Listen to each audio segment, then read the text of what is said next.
Our guest today is starring in a new movie coming out this Thursday called A Whole is Greater Than the Sum of Its Parts. He's very humble and talkative, introducing Jake Gyllenhaal. How are you doing today? I'm good. How are you doing? Just perfect. But anyway, let's talk about your new movie, A Whole is Greater Than the Sum of Its Parts.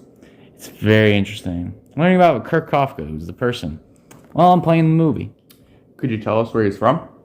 Well, he was born in Berlin, Germany, and the crew actually filmed in Germany, but it was a no-name town that I can't even remember.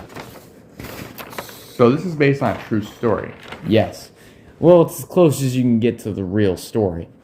Could you give us some interesting facts about the psychologist?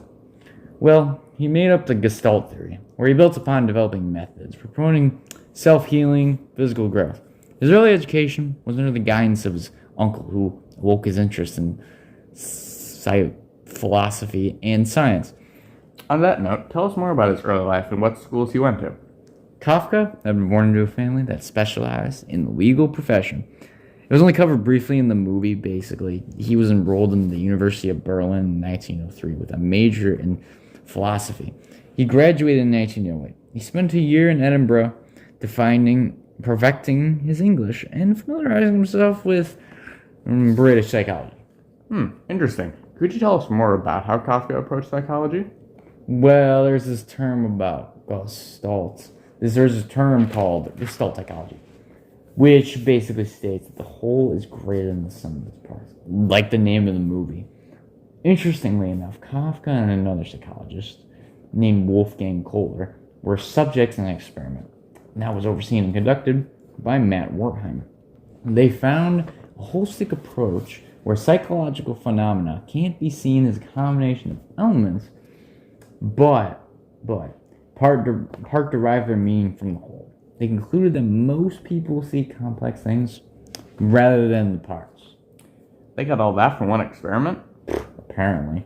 Wow, scientists are smart. We will be right back after this ad break.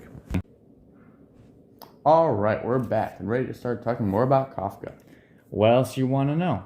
How about what he's well known for doing? He got a couple things he's well known for, like he applied his Gestalt viewpoint to child psychology, and he argued infants experienced organized wholes in the world around them. Also, his 1935 book dealt with a wide range of applied psychology, but contributed mainly to the study of perception and learning. I think we might be running out of time. Do you have anything else to mention about Kurt Kafka? Well, he's not alive anymore. He died in 1941 in New Northampton, Massachusetts. Well, that's all I have time for this week. Come back next week for an interview with Ryan Reynolds about how Deadpool 3 will impact the MCU forever.